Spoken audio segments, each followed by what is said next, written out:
রামপুরার কথাই বলি, সন্ত্রাসীরা রাজনৈতিক ছত্রছায়ায় তারা বিভিন্ন সন্ত্রাসী কর্মকাণ্ড করে। এই বিষয়ে মানে আপনাদের অথবা আমাদের পদক্ষেপ কি হবে? দলীয় যে ইস্যুতে আসি, হ্যাঁ, যে এটা শুধু আমরা না, আপনারা আমাদের সবার এটাকে একটা এগেনস্টে আমাদেরকে রুখে দাঁড়াতে হবে।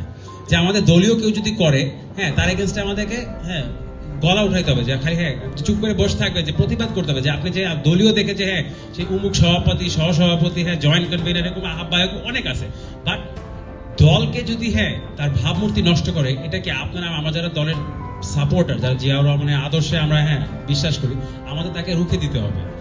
বাট এর মধ্যে আমরা দেখে আসছি দল থেকে কিন্তু এরকম বিভিন্ন পদক্ষেপ নেওয়া হচ্ছে। আর আরো বড় একটা জিনিস হচ্ছে আমাদের জনসেবা.makayum.com যে ওয়েবসাইটটাতে আছে, আপনি যদি ডিরেক্টলি আপনার এলাকার লোকজনকে বলতে না পারেন, আপনার এলাকার নেতৃবৃন্দকে যদি আপনি বলতে যদি দ্বিধাবোধ করেন, আপনি আমাদের ওয়েবসাইটে যে কমপ্লেন করতে পারেন। যদি ওয়েবসাইটে আপনি বিশ্বাস করেন, এটা আজকেও কালকে আমার আব্বু নিজে এটা দেখবে। প্রত্যেকদিন রাতে আমি আমার বোন বসে থাকে এই ব্যাপারে আপডেট দিচ্ছি যে আমাদের এরকম কমপ্লেন আসতেছে। এরকম বেশ কিছু জায়গায় আপনাদের দলীয় কর্মীদের ব্যাপারেও কমপ্লেন আসে, যেটা আব্বুকে বলা হয় এবং পদক্ষেপ নেওয়া হয়।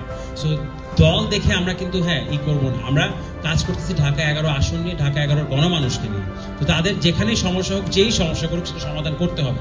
যেগুলো এখন সম্ভব সেগুলো এখন করছি, যেগুলো যদি আপনাদের সাথে নিয়ে জনগণের ভোটে যদি জয়যুক্ত হয়ে ক্ষমতা যেতে পারে, তখন আমরা করতে পারবো। But overall we are taking steps. কাউকে এখানে ছাড় দেওয়া হবে না।